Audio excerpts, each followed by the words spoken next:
Vamos à palavra do Senhor.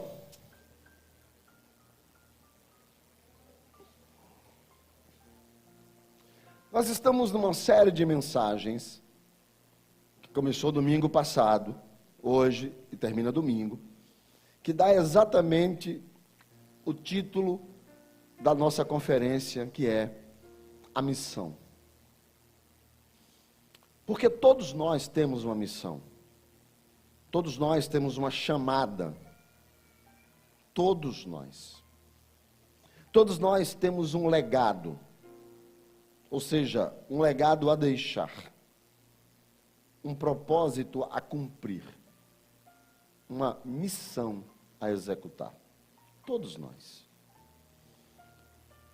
Deus, quando nos fez vir a essa terra, Ele não nos fez vir como se nós não tivéssemos nada a colaborar. Não, muito pelo contrário. Nós temos um propósito aqui. Nós ajudamos, de uma certa forma, a colocar ordem no caos. Depois que o homem peca, e o homem sai do Éden, Deus dá ao homem a missão que já ele carregava do Éden, de arar a terra, mas de cumprir o propósito pela qual Deus estabeleceu. Multiplicar, povoar e cuidar da terra. Só que a terra, Paulo vai dizer em Romanos, ela entra em um declínio por causa do pecado. E por causa do pecado, a terra chora, a terra geme, aguardando o dia da grande redenção do Senhor, em que serão novos céus e nova terra. E nesse propósito que Deus estabelece para o homem, para ajudar, de uma certa forma, a colocar ordem no caos, cada um de nós cumpre esse papel.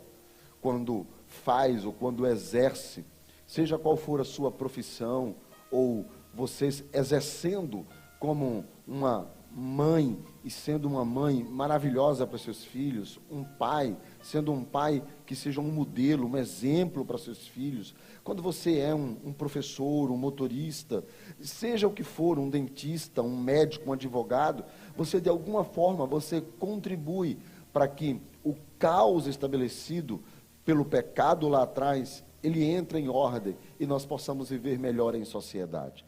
Todos nós temos um propósito. Agora, às vezes alguns acham, ou alguns pensam, que pelo fato de que talvez não tenha seu nome figurando entre os maiores, pede para dar uma diminuída nesse ar aqui para mim, por favor. Não, daqui a pouco eu vou estar mal para caramba. E quando a gente muitas vezes acha que, pelo fato talvez de nós não estarmos figurando entre os grandes, o nosso propósito, a nossa missão é pequena. Algumas pessoas, de fato, eles têm missões grandiosas. Eu estava lendo recentemente, um dia desses, sobre o maior evangelista que já existiu, o maior pregador que já existiu, um escritor, um conselheiro de presidentes. Ele foi 5 gerações de presidentes americanos, ele conseguiu ter livre acesso à Casa Branca. Diz que era o único homem que entrava na Casa Branca e não precisava nem ser revistado. Ele tinha livre acesso. Seu nome, William Franklin Graham, ou conhecido como Billy Graham. Esse homem, ele pregou em mais de 185 países, praticamente o globo terra. Suas cruzadas, suas mensagens, suas conferências, eles alcançaram praticamente a terra em sua geração, em seu tempo de vida. Billy Graham foi conselheiro da rainha da Inglaterra. Ele foi convidado algumas vezes para ser secretário de Estado, embaixador americano. Ele disse que não, que ele sabia a sua missão. E a missão de Billy Graham era pregar o Evangelho. Só que esse grande Billy Graham que de fato foi considerado o evangelista do século, a sua mãe se chamava Marrow Coffee Graham. E ela não tinha nem, ela não sabia nem ler e nem escrever. Marrow era uma mulher do campo, casada com um fazendeiro, né? Eles eram fazendeiros. O que ela sabia fazer muito bem era, segundo ela mesma diz, era ordenhar vacas, cuidar da horta e fazer compotas de conserva. Ou seja, isso era o trabalho dela. Os versículos que essa mulher aprendeu, ela aprendeu ouvindo. Ela ouvia os versículos e decorava, porque ela não sabia nem ler e nem escrever. E foi assim que ela aprendeu os versículos da Bíblia. Quando Billy Graham começou a se tornar esse homem importante, cujas cruzadas alcançavam o mundo inteiro, eu ainda me lembro, eu era adolescente, eu devia ter, eu acho que uns 15, 16 anos, quando ele fez uma cruzada no Brasil, que se chamava A Esperança. Eu me lembro que a cruzada, eu acho que era uma sexta e sábado, saiu em todos os canais de televisão da época, só não saiu na Globo, mas foi em transmissão simultânea em todos os canais. Na época era a TV Manchete, a Record, aí tinha a Bandeirantes, o SBT. Ele fez simultaneamente todos os canais de televisão no Brasil inteiro.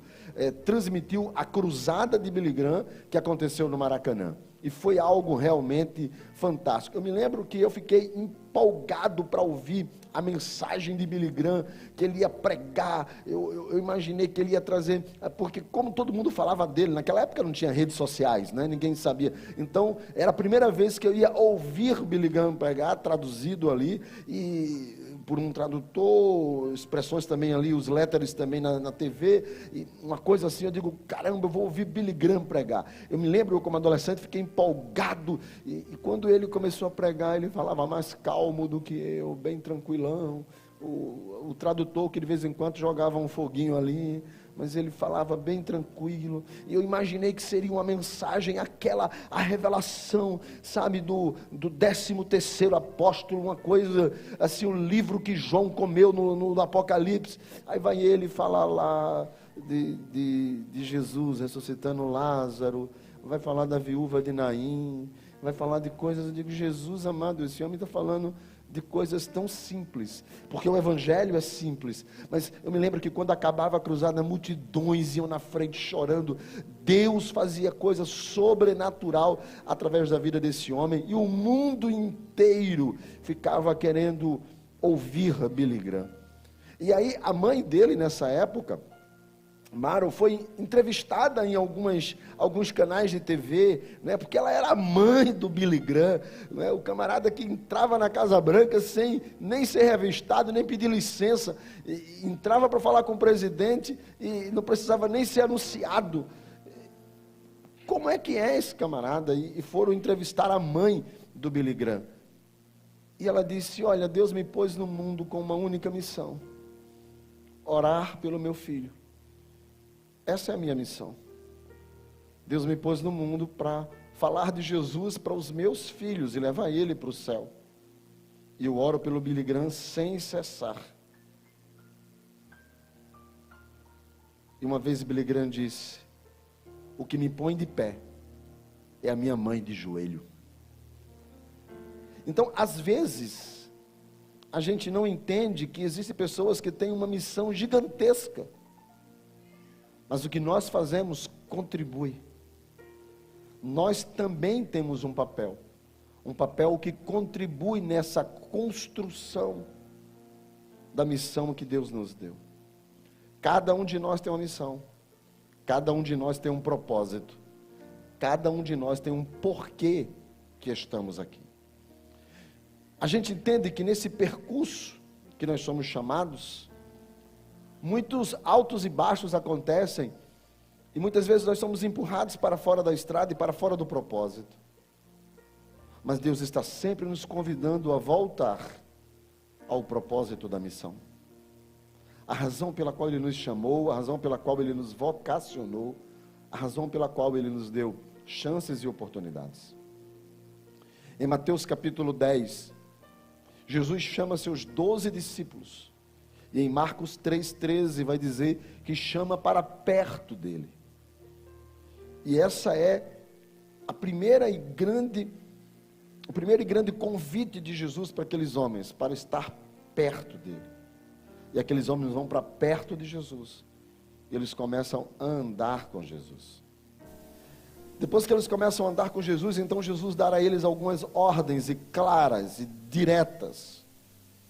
E a ordem que Jesus chega a dar para eles é muito clara em Mateus 10, 6.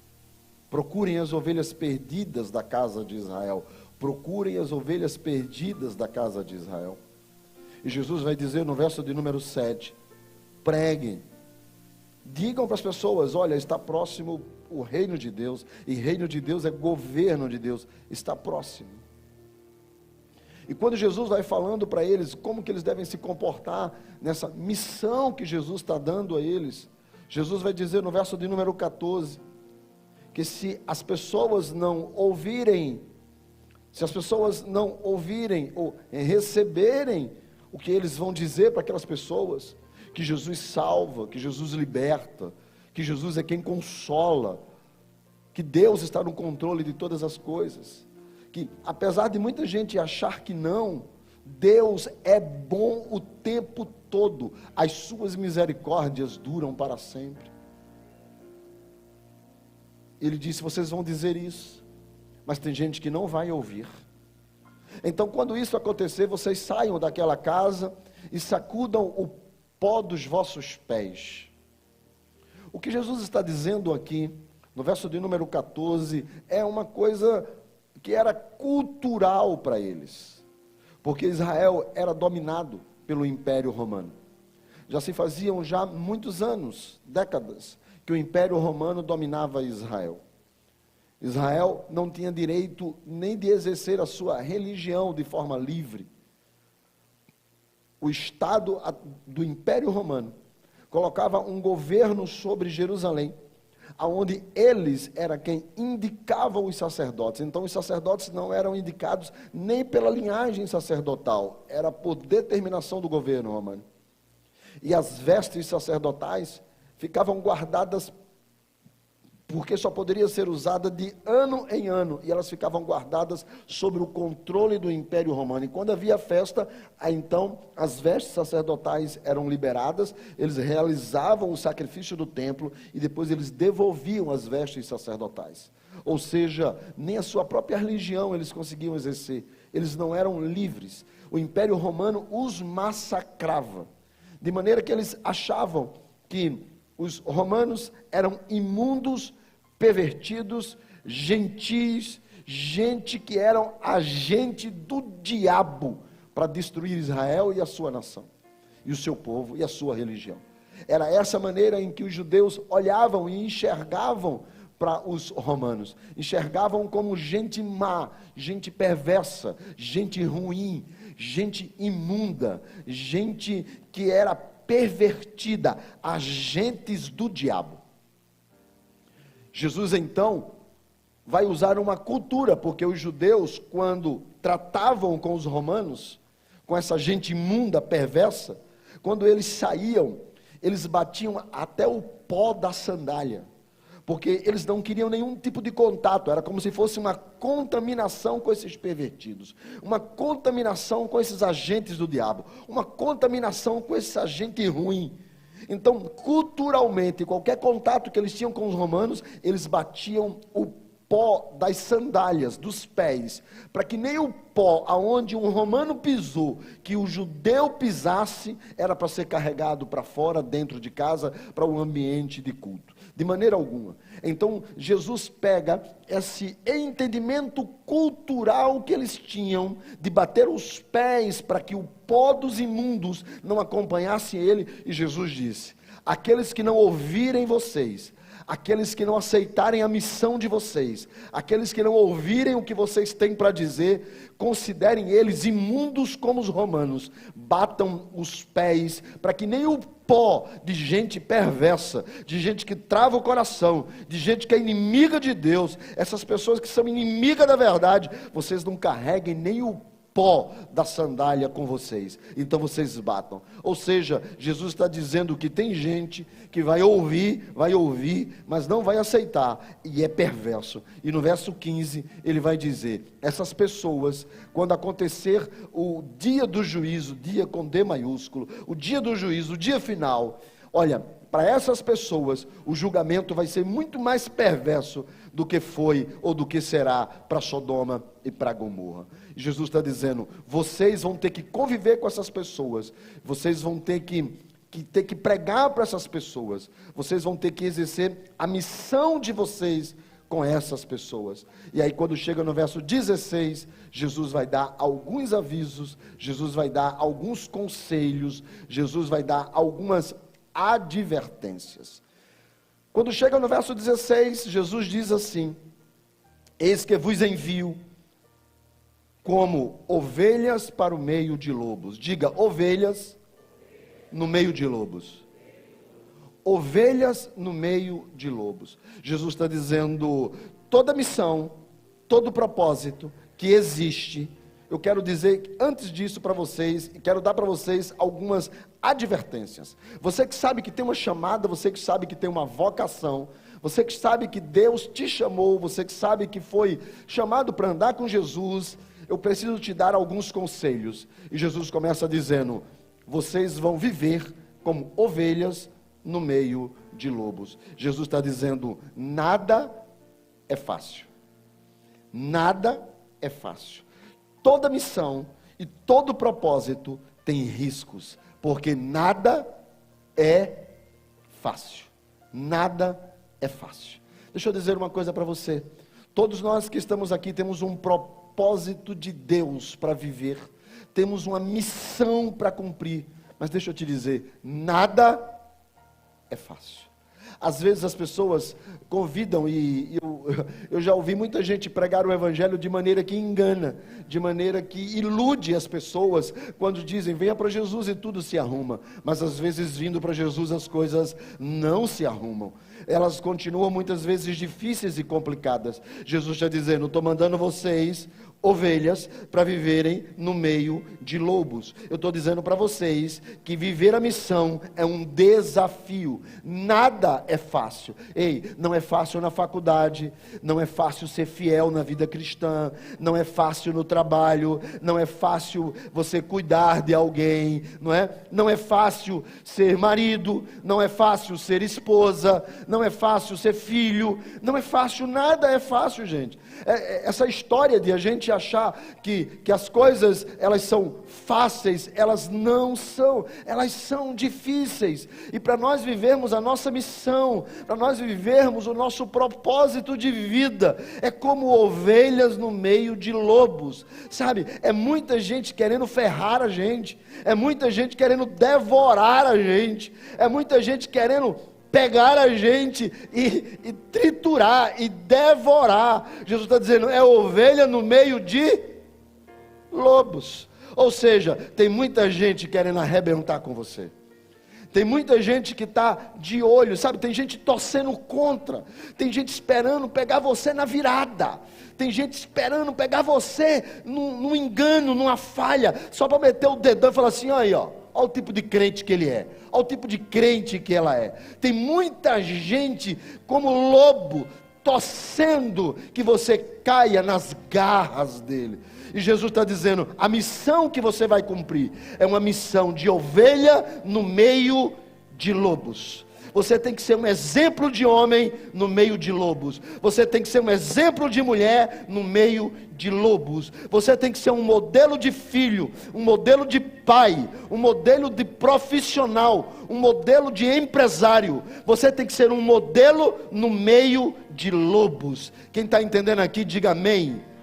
Porque nada é fácil. Viver uma vida com Deus não é fácil. Jesus vai começar os conselhos dizendo isso. Viver uma vida com Deus não é fácil. Eu não vou enganar vocês. E quando chega ainda, logo depois do ovelhas no meio de lobos, ele vai dizer a seguinte expressão: sede, portanto. E eu marquei esse sede, eu fiz um círculo na minha Bíblia é toda arriscada, e eu fiz um círculo nesse sede, porque não é apenas um sede, portanto, mas o que Jesus está dizendo aqui é, fique esperto, mantenha-se alerta, fique ligado, e ele vai dizer, seja prudente como serpentes,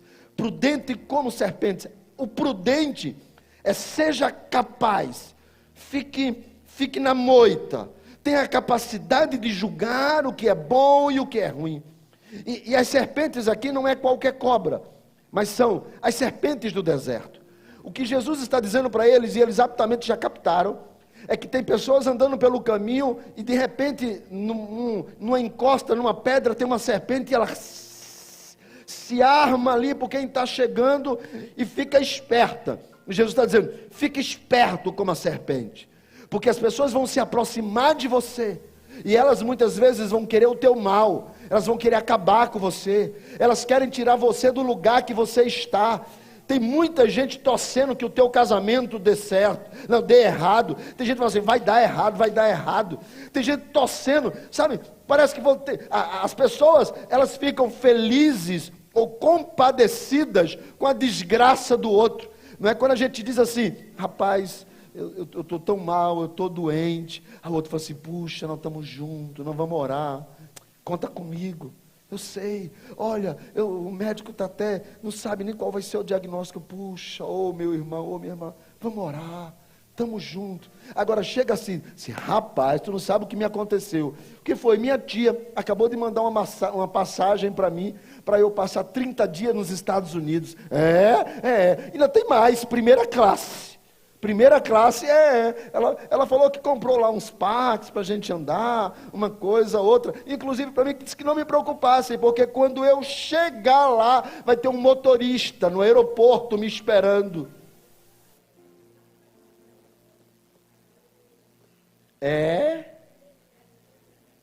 Que bom, né?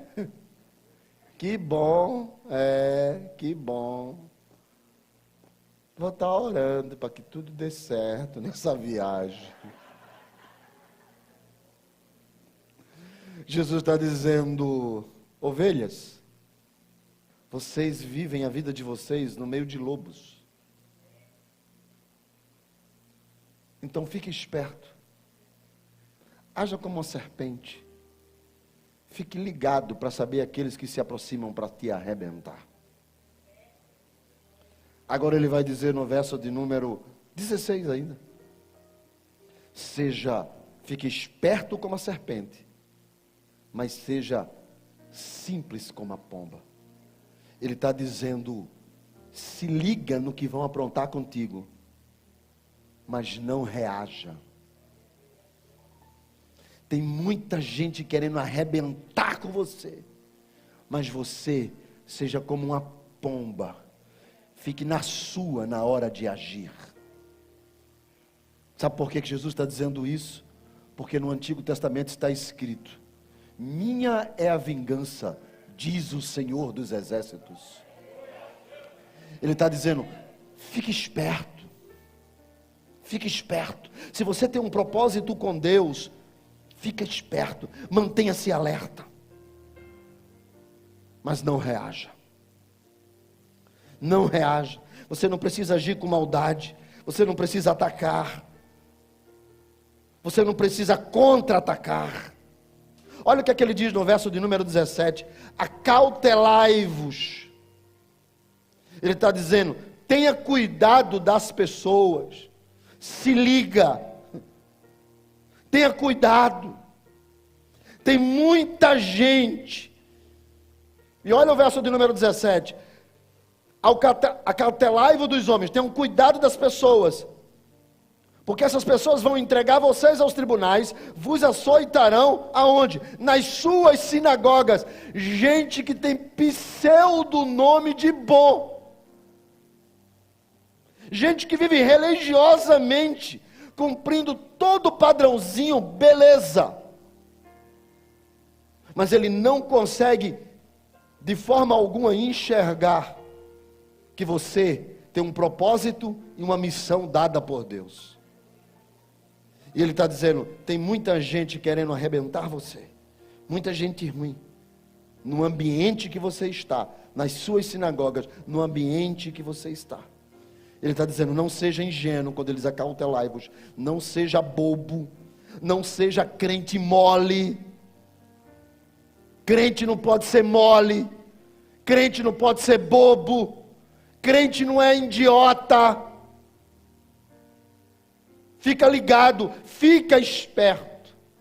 E ele vai dizer no verso 18: por minha causa, motivação correta, guerras são travadas por minha causa. Se você decidir por mim, vão te perseguir. Crente é perseguido, isso é verdade. O diabo, ele não fica feliz com quem está incomodando ele. O diabo só não bate na tua casa se você não perturbar a casa dele. Mas se você perturbar, ele vai bater na tua casa. Se você incomodar o diabo, ele vai querer se vingar. Então Jesus está dizendo o seguinte: você tem que entender que a motivação da sua missão e do seu propósito sou eu. Se você conseguir entender que eu estou te chamando, eu estou te vocacionando, eu estou contigo, há um propósito na tua vida, vai haver problemas, não vai ser fácil não, vai haver problemas. Aí ele diz assim: vocês serão levados à presença dos governadores e reis, ou seja, vão de uma certa forma armar contra você, é o que ele está dizendo no verso de número 18, vão armar contra você. Agora olha o que é que ele diz ainda no verso 18: mas quando isso acontecer, vocês servirão de testemunho para os reis, governadores e para todos os gentios. É mais ou menos assim: vão armar contra você, mas não se preocupe, eu estou no controle da sua vida, e você vai dar testemunho de quem eu sou na sua vida. É mais ou menos assim: vão tentar puxar o teu tapete, mas não vai dar certo. Vão tentar armar contra você, mas não vai funcionar. Vão tentar jogar uma seta contra você, mas não vai andar. Vão lançar calúnias contra você, mas ela não vai pegar. E quando isso acontecer, eles vão ficar: por quê? Aí você diz: o Deus a quem eu sirvo, o Deus a quem eu sirvo, o Deus a quem eu sirvo tem cuidado de mim. Esse é o verso 18. Jesus está dizendo: se você tem propósito, se você tem missão, gente, vão querer pegar no teu pé, mas quando isso acontecer, não te preocupa, usa isso para glorificar o meu nome. Aí ele vai para o verso de número 19, porque o verso de número 19, ele está dando uma resposta para o 18, quando ele diz assim: vão armar contra você, vão armar, vão levar vocês para os governadores, vão levar vocês para as pessoas de autoridade, para arrebentar vocês. Aí vocês aproveitam para dar o testemunho. Agora ele diz assim: quando vos entregarem, quando isso acontecer, olha a resposta: quando isso acontecer, não cuideis em como. Sabe o que é esse não cuideis em como? Jesus está dizendo assim: quando essas coisas ruins acontecerem com você, quem está vivendo o propósito, não se preocupe. Quando essas coisas acontecerem, não se preocupe. Não deprima. Quando essas coisas acontecerem, não se aperreie. Linguagem bem nordestina. A Jane falou que tem uma família que é de BH, né? Vai aprendendo essa linguagem aí. Não se aperreie. Não fique aperreado, Jesus está dizendo. Quando armarem contra você, não se preocupe. Não estresse. Não deprima. Não se aperreie. Por quê? Olha o versículo vai dizer por quê. Por quê? Porque naquela hora, Deus vai agir. Irmãos, quem anda com Ele, sabe que na hora que precisa, Deus age. Você não é um príncipe, sabe, às vezes a gente fica o tempo todo usando aquela expressão, príncipe de Jesus, mas está ralando pra caramba, eu nunca vi príncipe ralar.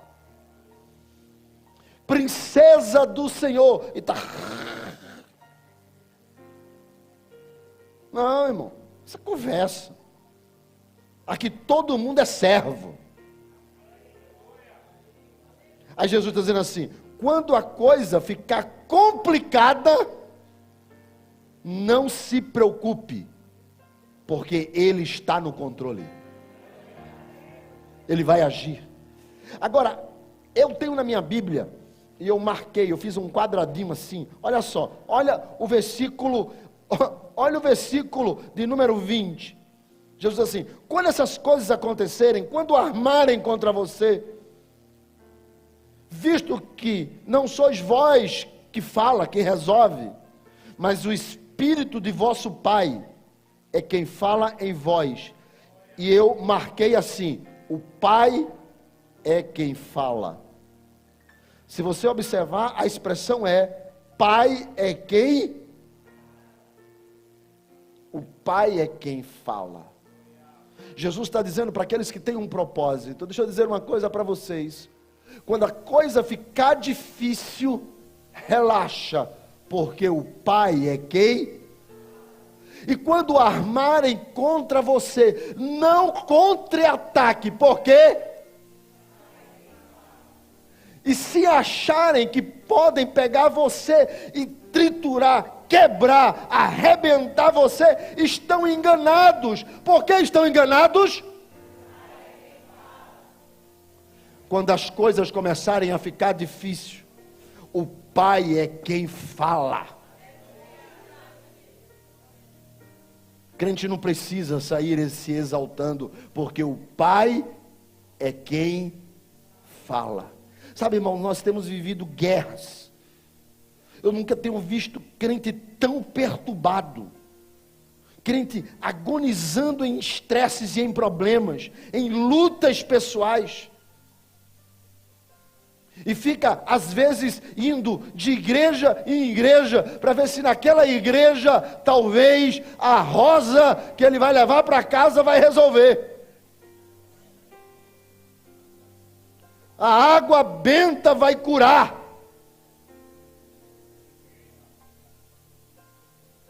Jesus está dizendo: ovelhas no meio de lobos.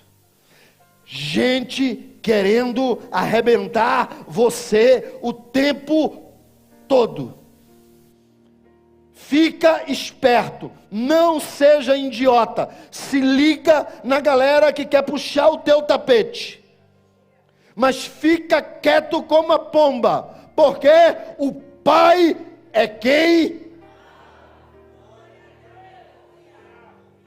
O Pai é quem fala. Ele está no controle daquele que decide entregar a vida a Ele. Agora, o que eu acho interessante é que depois que Jesus diz o Pai é quem fala, tem muita gente querendo arrebentar você. O verso de número 21 diz assim: um irmão entregará à morte o outro irmão.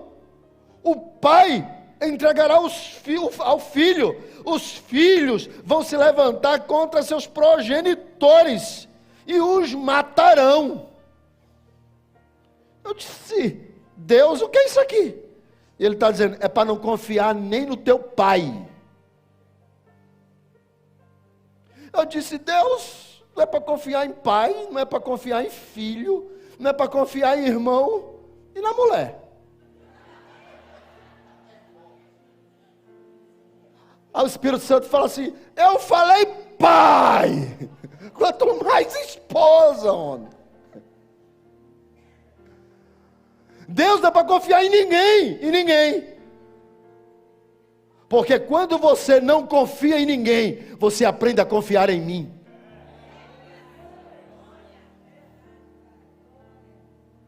O texto diz: vocês serão odiados por causa do meu nome. Ou seja, é por causa da sua relação comigo, intimidade com Deus. E o que se perseverar até o fim, o que for fiel até o fim, este será salvo. Verso de número 22. Ou seja, é intimidade. Intimidade é pessoal.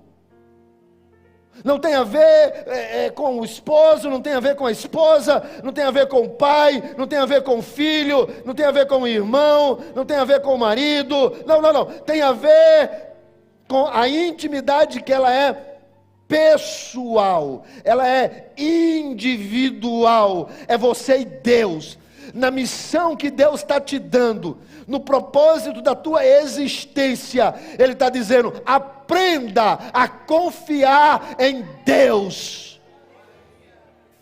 Ah, pastor, tem coisas que eu gostaria de mudar. Então fica quieto, porque quando tu ficar quieto, Deus fala.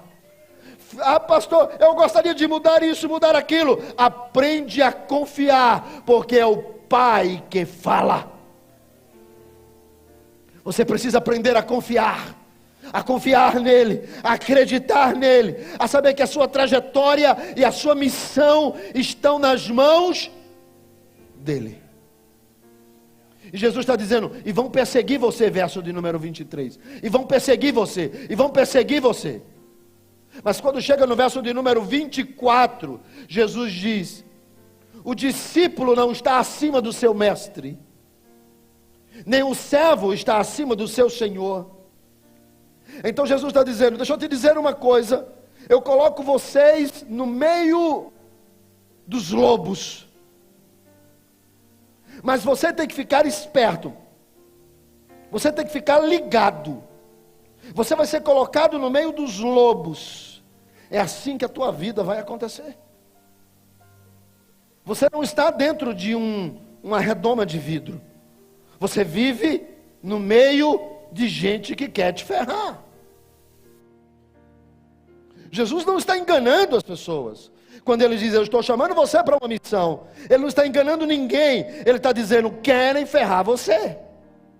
Você é ovelha no meio de lobos. E ele vai dizer: fique esperto. Seja como uma serpente. Tenha capacidade de discernir o que é bom e o que é ruim. Seja sempre preparado, mas não ataque. Seja como uma pomba. E Jesus vai dizer: as pessoas que circulam o seu ambiente são essas pessoas que vão querer acabar e arrebentar com você. Mas você precisa aprender a deixar o Pai controlar, porque o Pai é quem fala. Quando tudo der errado, aprenda: o Pai está no controle. Quando as dificuldades vierem sobre você, o Pai está no controle. O Pai é quem fala. Ele está à sua frente, ele está no controle da sua vida. Então Jesus vai dizer: mas vocês serão perseguidos, e não aprendam a confiar em ninguém, nem a pai, nem irmão, nem irmã, nem marido, nem esposa, nem filho. Não confie em ninguém, porque quando você não confiar em ninguém, você aprenderá que a sua confiança única deverá estar em mim. E Jesus vai dizer: e mesmo confiando em mim, eu quero que você saiba que haverá perseguições aonde você estiver. Mas eu quero que você entenda, verso de número 24. O mestre não está acima do seu senhor. O discípulo não está acima do seu mestre. Nem o servo acima do seu senhor. O que Jesus está dizendo é: todo mundo é igual. Deus não tem filhos prediletos, preferidos. Quem disse isso para você? Não, te enganou. Aquela história de que na ceia João estava reclinado no peito e que Pedro estava com ele na transfiguração, que Deus tem filhos prediletos, te enganou. Deus não tem. Olha o que Jesus vai dizer aqui: basta que o discípulo entenda que ele, sendo como seu mestre, seu servo, o servo como Senhor, é tudo igual. E Jesus ainda vai dizer: se o dono da casa chamaram ele de Beelzebu, quanto mais os que trabalham na casa.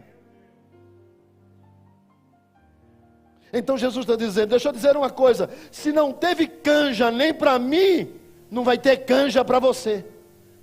É tudo igual.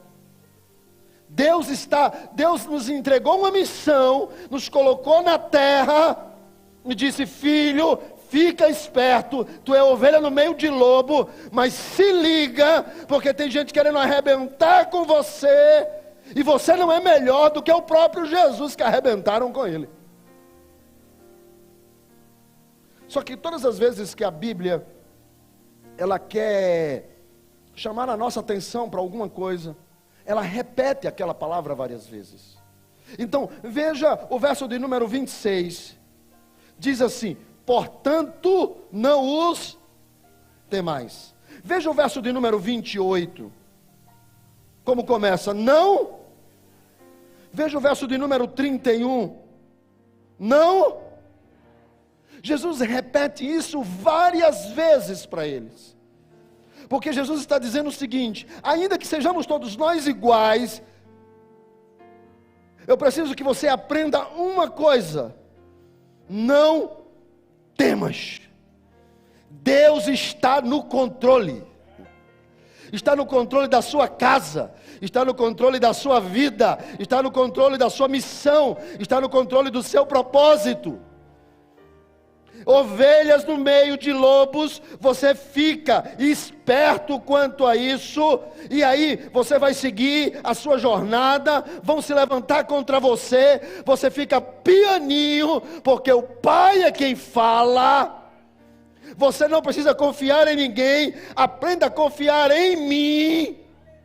Jesus está dizendo, aprenda a confiar em mim. Agora, entenda uma coisa: aonde você colocar o pé, vai ter adversidade, vai ter problema. Foi assim comigo, não será diferente com você. Porém, eu tenho um recado para te dar: não temas.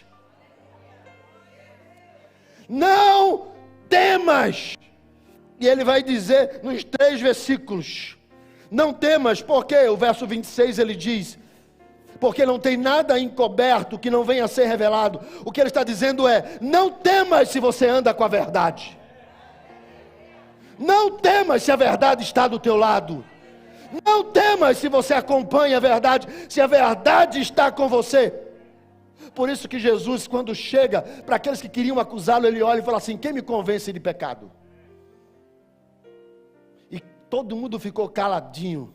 Por isso que Paulo vai dizer em uma das suas cartas: nada nós temos com o que nos defender, a não ser com a verdade.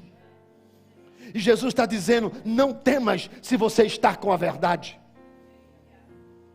Os inimigos vão se levantar, o diabo vai querer parar o teu propósito, o diabo vai querer parar a missão que Deus te deu, mas não temas se você está com a verdade. Aprenda que o Pai é quem fala, o Pai é quem está no controle, o Pai é quem é Senhor da tua vida. E ele vai dizer no verso de número seguinte, no verso de número 28, quando ele vai dizer o segundo não temas, ele diz: não temas. Existem as pessoas que matam o corpo, mas param por ali. Eles não podem matar a alma. Mas eu quero dizer uma coisa para você: confia em Deus, tema Ele, porque Ele tem poder para matar o corpo e ainda pega a alma e joga no inferno. Deus é muito mais. Os homens podem ser senhores na terra, Deus é Senhor na terra e é Senhor do sobrenatural. Os homens podem ser senhores aqui, e eles podem matar o corpo, mas o Deus a quem você serve, este soberano, este Senhor, Ele é Senhor nos céus, Ele controla os céus e controla o inferno. Ele pode matar na terra e ainda joga no inferno. É a Ele que você teme. E Ele vai dizer o terceiro temor: não temais. Pois bem, mais valeis do que muitos pardais. E quando ele diz esse não temais, ele está se referindo ao verso de número 29 e ao verso de número 30. O verso de número 29, ele diz assim: você sabia que vendem 2 passarinhos por um ases? Ou seja, é mais ou menos assim, 2 pardais por 10 centavos. Vocês sabem disso. E esses passarinhos que são vendidos por 10 centavos, para muita gente não valem nada. Mas ele não cai na terra se Deus não estiver no controle e não autorizar. E ele vai dizer no verso seguinte: vocês sabiam que até o cabelo de vocês está contado por Deus? Deus conhece tanto você, que Ele conhece a quantidade dos fios do cabelo de vocês. No caso de Bruno, que não tem cabelo, Deus conhece a intenção do cabelo, a vontade que o cabelo tem de crescer. Deus está dizendo, Deus conhece tanto você, que Ele conhece até a quantidade de cabelos que tem em você.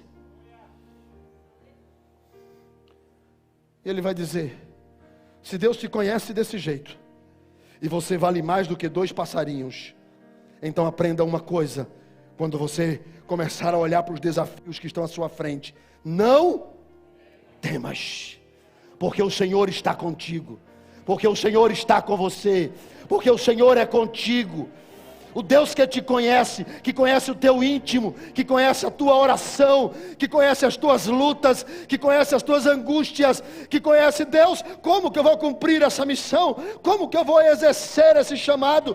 Como que eu vou exercer esse propósito, esse sonho, esse desejo? Como? Ele está dizendo: aprenda uma coisa, aprenda a não temer, aprenda a não temer, aprenda a não temer. Haverá pessoas que vão se levantar, haverá pessoas que vão lutar contra você, haverá desafios, é como ovelhas no meio de lobos, haverá desafios, mas fica na tua, porque o Pai é quem fala. Aprenda a confiar nele e não temas. Não temas. Não temas. Se você temer, é porque você não o conhece. Porque se você conhece Ele,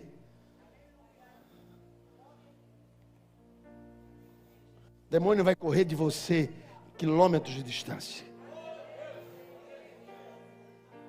Olha o que é que Jesus vai dizer no verso de número 32 e 33. Portanto, todo aquele que me confessar diante dos homens, também eu o confessarei diante de meu Pai que está nos céus.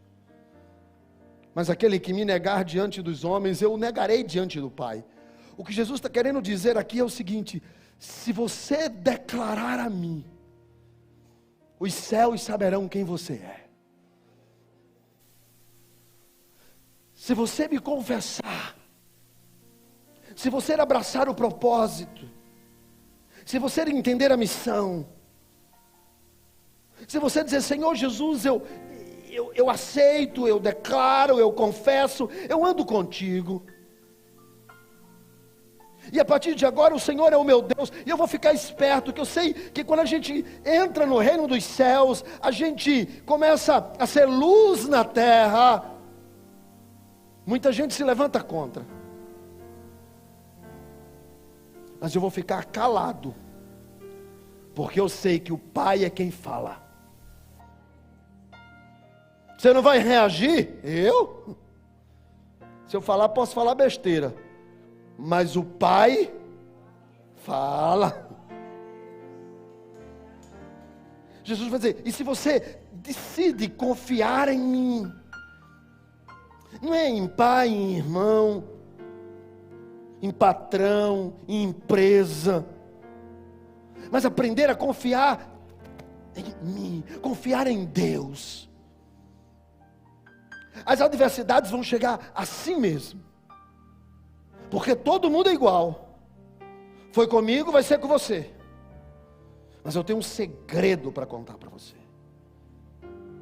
E o segredo é que se você anda com a verdade, não precisa temer, porque o Deus a quem você serve é poderoso. Ele governa na terra, dá vida e tira. Os homens só tiram, Ele também dá. Os homens tiram, Ele tira também e ainda joga para o inferno se quiser. Ele está no controle de todas as coisas. Ou tu confia ou não confia, irmão. Ou tu aceita ou não aceita. Não tem meia boca nem meio termo. Ou está no barco ou está fora do barco. O único que decidiu andar fora do barco para andar com Jesus afundou. Ou está no barco ou não está. E Jesus está dizendo: não temas. E se você me declarar diante dos homens, os céus saberá quem você é. Quando Deus disser para o anjo: anjo, vai lá no meu servo, ele está precisando de um reforço do lado dele. O anjo não precisa nem perguntar quem é, porque o teu nome já é pautado lá na eternidade. Jesus disse: se tu me confessar, eu falarei ao Pai sobre você. Se você me confessar diante dos homens, eu vou ter uma conversa com o Pai a teu respeito. Agora imagine, talvez você não seja, a sua missão aqui na terra seja talvez para você algo pequeno, seja algo insignificante, seja uma missão comum, mas lá no céu o teu nome está sendo registrado. Para muita gente é uma missão, pastor, a minha missão é meio sem sentido, estou vivendo, já cheguei aos 50 e nada aconteceu, já estou chegando quase aos 60, quase que eu estou pegando aquela cartelinha para poder parar em lugar melhor, mas nada aconteceu. E eu já vi jovens dizer, eu mesmo já disse isso, deveria ter nascido em outra família. Essas coisas ficam por aqui. Jesus disse: mas se você me declara, o teu nome será conhecido lá no céu. Eu vou dizer para o Pai quem você é. Quem Ele é? Aquele que me confessou, aquele que me declarou, aquele que decidiu me seguir, aquele que abriu mão da vida e Ele olhou para mim. Eu sei quem Ele é, e o Pai te conhecerá. Pode vir que seja qual for a tempestade, quando o nosso nome é conhecido lá, nós não seremos abalados. 1000 cairão de um lado, 10.000 do outro, mas tu não serás atingido. Por quê? Porque o nosso nome é conhecido na eternidade. Se me confessar, se me reconhecer, se me declarar, é que você aprendeu sobre não temer, confiar no Pai e deixar Ele falar. Não temas, não temas, não temas. E se você me confessar, os céus estão do seu lado. Os céus estão do seu lado. Fique de pé. Os céus estão do seu lado. Os céus estão do seu lado. Nós não seremos abalados. Nós permaneceremos em pé. O Senhor está conosco. O Senhor está conosco. Não temas.